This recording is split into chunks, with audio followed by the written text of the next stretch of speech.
You don't need a house anymore. You don't need to be pushed by anybody anymore. Your dreams, your wife's going to push you. Your spouse is going to push you. Your child is going to push you. The need to get better is going to push you. Because you're closer than you're ever going to be, it's going to push you. You don't need anything to push you. Your goals are going to push you. Your dreams are going to push you. The opportunity of a lifetime that happens in this particular time frame is going to push you. It's going to drive you. It's going to make you better. So do me a favor as I leave. You can't be average anymore. 70%. You can't do it. You can't do it and have what you want. You can't give me 70 and be what you want. You can't give me 70 and do what you want. You can't be average anymore. You can't be good anymore. 80%. You can't be good anymore. 80% and have what you want. You can't be good at something and have everything you dreamed of. To make your dreams become real. To no longer dream them but walk in them. You can't. 90%. You can be good. Woo! Man, what's good with you? This is Algernon Hall, a.k.a. the Dream Catcher, the Dream Coach, man. Man, I'm ecstatic. I'm excited, man. You know I'm charged up listening to Eric Thomas, E.T., the hip-hop preacher, man, talking about I will, I must. Man, I hope you're encouraged. I hope you're inspired today. I hope you're off to a great week. It is February 10th, 2021, man, and we just keep continuing on this journey, right, to pursue our ideas, our visions, and our dreams. First and foremost, let me just apologize. It's been 2 weeks since I've done an Inspirational Wednesday. It's been very, very busy, and to be honest with you, in a good way, it was busy, but to be honest, last week I actually recorded this episode, but I was having issues saving it, and I wasn't going to re-record it. And I said, look, they're just going to get it next week. So I do apologize. It's about our consistency. It's about us pushing forward. It's about us just staying on it, right? You know, just being consistent, just chopping at the wood, moving those chains, man. So without further ado, I just want to jump right in. I want to talk to you guys for a short while on a topic about looking no further. And I'm talking about looking no further because, you know, when we're unfulfilled and, you know, when we feel like, you know, life isn't going the way that it should, or it's not going at the pace or in the time frame that we feel it should be going. When we need something right now, we need a particular income, or we need a particular job, or we want these particular results right now, and when we don't get it, you know, we start to look other places. We start to look at other people, at other places, and other things. And when we do this, we're suffering from insecurity. Insecurity of what? Insecurity of our ideas, our visions, and our dreams. We don't believe that what we have, the gift, the talents, and abilities that we have, that they're good enough. Many of us, we look at other places and we look and we try to model our lives off of other people's lives, and we try to look at somebody else's system, and then we try to jump on that and expecting to have the same results that they have. But you know what? Yeah, you can model somebody. Yeah, you could take philosophies. Yeah, you can do the same thing. But are you really going to have the success that they have?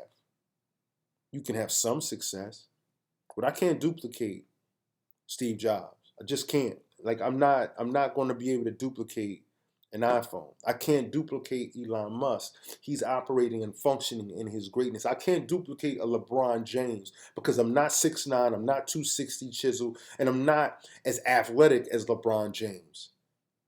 So what's my alternative? My alternative is to operate in my gifts and my talents and my abilities, to do and to discover who I am, how I was wired, and understanding that those gifts, those talents and abilities that I have, they were given to me on purpose for a particular purpose. That's what we need to do. We got to stop looking all over the place. And I'm not saying that we can't diversify, because diversification is good. But the problem with diversification is a lot of times people don't know how much they struggle, and they're challenged with allocating where they allocate their time, their most time. They're struggled and they're challenged with where they allocate their resources. When we need to be focused right here, we're spending our resources over here, but when we really need to be right here, right? We're spending our energy over here. And it's cool because over here we need energy, but the majority of our energy, it needs to be focused here.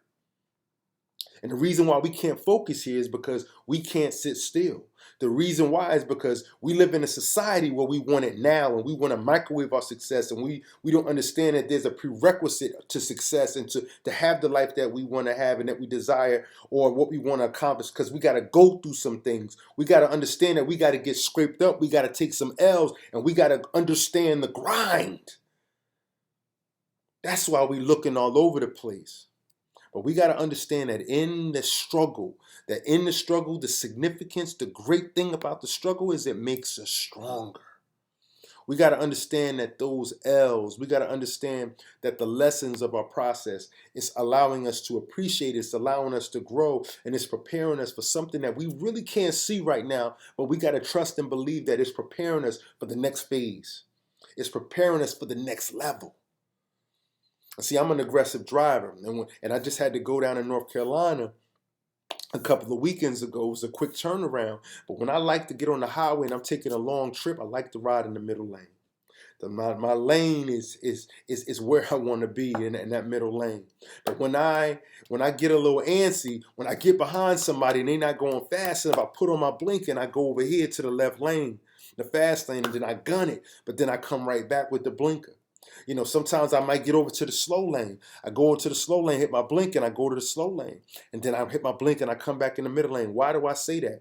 Why do you say this, Dream Catcher? Why do you say this, Al Hall? When you're focused on a particular goal, you should stay in your lane. Yes, you need to stay in your lane, but we got to be realistic too, because we will get distracted.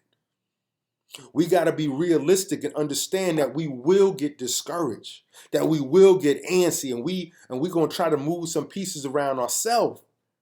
But we got to understand that when that happens, we got to be able to get back into our lane, to find our lane, and to learn and to be more disciplined to stay in that lane. To understand that, yeah, we may be able to diversify, because if you think about this road trip, I'm diversifying.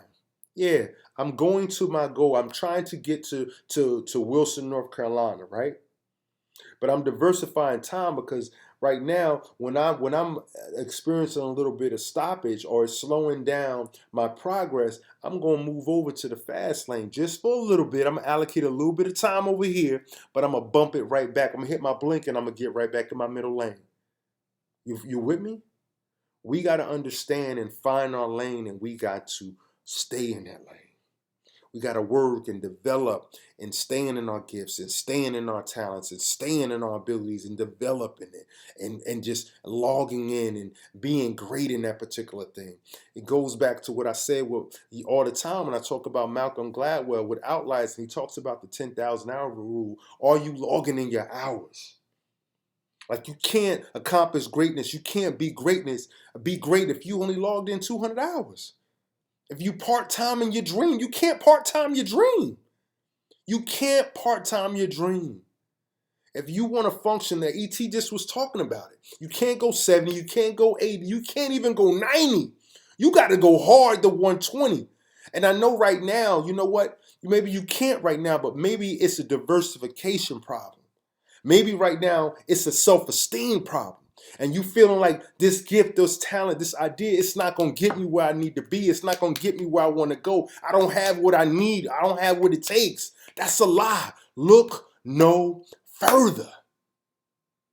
And we got to understand that when we talk about this thing, when it gets tough, we got to push. We got to understand that we have the power. We got a gift and an ability to move the mountain. We got a lot of mountains in front of us. We got resources, we got haters, and the biggest obstacle that we have, the biggest mountain that we have, it's ourselves. Us. It's ourselves. Our stinking thinking, our low self-esteem, our doubt, our mindset. We got to push.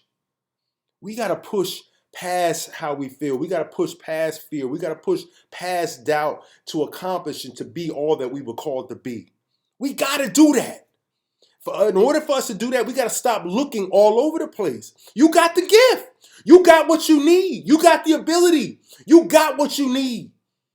It's crazy because I'm being transparent. I'm always transparent. But, I know what I was wired and what I was designed to do. I know. I understand my gift. But what happens is I got responsibilities. I got bills. I got private school. I got tuition. I got these things. I got responsibilities. There's car note. There's insurance. There's a lot of things that I'm responsible for. And when things get slow and, it's like, all right, I'm going to do this. I'm going to do that. And that's cool. But when I do this and I do that and I'm speaking about myself, I got to understand that I need to allocate all my energy and my time. It's okay to do that. But when it's taken away from my focus and my lane, that's a problem. That's a problem. That's when I'm derailing myself. That's when I'm knocking myself off the timeline that I'm supposed to have, that I was supposed to have in the very beginning. That's when I keep setting myself back because I don't have the energy to operate in my giftings because I'm over here too much. Or I'm over here and over here too much, and I just totally ignore right here my gift, my talent, and my ability. So we got to push. What do you got to push at? What do you need to focus on? You got to push and fight to find your lane and dominate your lane. Find your lane and dominate your lane. And if you have found your lane and you understand what it is that you were called and wired to do, great. But most people have not. Most people haven't spent that intimate time to discover and identify what it is that they do well. What it is that I love and how can I tie in what I love and how can I marry what I love and what I'm good at together so I can create my own greatness. A lot of people haven't figured that out. But we got to spend time. And we got to understand that while we're doing that, while we're logging in those hours, and while we're working on our craft, while we're studying, while we're researching, when we're pushing, when we're tired, while we continue to move the chain, that we are going to become dominant in that particular lane. And that's what we have to do.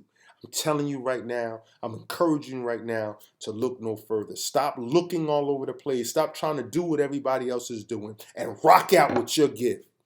Stop trying to pattern yourself and stop trying to be a copycat. And yeah, you can take some characteristics or you can take some principles of somebody, but you need to apply that to your gift, to your talent, and to your ability so you could be all that you were called to be. Stop. Stop looking all over the place. Stop. Find your lane. Dominate your lane. It's our time. Look, man. Recap. This recap is this. Find your lane. Find your lane. You're unfulfilled in their job because they're not utilizing you the way that you were designed to be utilized. They're not. You're unfulfilled because you're not operating in your gifts. You're unsatisfied and you're struggling because you know what? You know that you're not spending the time and your energy and your resources where they need to be. Stop. Stop looking the wrong place. Look no further. You got that gift. You got the idea. You got the title of the book. You already applied for the PhD program. You already did it. You know what it is. Stop setting yourself back. Stop looking all over the place and just go hard. Find your lane. Stay in your lane. Stay in your lane and dominate your lane. Dominate your lane. Nobody can be an Algernon Hall. They can't. They can't. But I can't be the Algernon Hall that I was called and designed to be if I don't stay in my lane, if I don't fight and become the best that I could be at what I do. I can't. So that's today's message. Stop looking. You got everything that you need. No need to be insecure about that gift, that idea, that ability. Stop thinking that it's not significant because it is. That's your contribution. That's your gift to the world. And it's your responsibility to dispatch it so it can bless others. So look, man, call to action. Call to action is this. Man, give me some feedback. If you liked it, please tell me what you liked about it. Please share that it blessed you. Most people, know somebody else that needs to hear a particular message. If that's you and you think about somebody and that comes to mind, share it. Share it with somebody else. And if you aren't following me on YouTube, you can find similar content at Dreamcatchers, Algernon Hall on YouTube. Here's the deal. If you're not following me, here's my information for Instagram. You can get at me at Algernon_Hall. I'm also at Facebook at Algernon Hall. And if you have any needs for any type of workshops, any type of assemblies for students, colleges, any type of professional development or leadership training, you can get at me at info@algernonhall.com. And guys, I hope you encouraged. I hope you inspired. I hope that you really have a revelation and an understanding that you got everything that you need and you don't have to look any further. So look, last thing I say, and I say this every time, and I'm going to say it until I'm blue in the face. It's time for us to dream, believe, and make history. God willing. I see you guys next week. Peace. 10-year, 7-year, 5-year step back. Or you could take advantage of the window we're in right now and take advantage of the fruitful times and the access to these A-plus generals, and I would jump on those boats if I were you. And if you're fortunate enough to be here today, to know to be here today, to afford to be here today, you are sitting in an incredible spot of the 7.7 billion people on Earth, and I just don't understand why you wouldn't take full advantage of it. And it starts with something very basic, which is actually start understanding how this is all working deeper, not wider.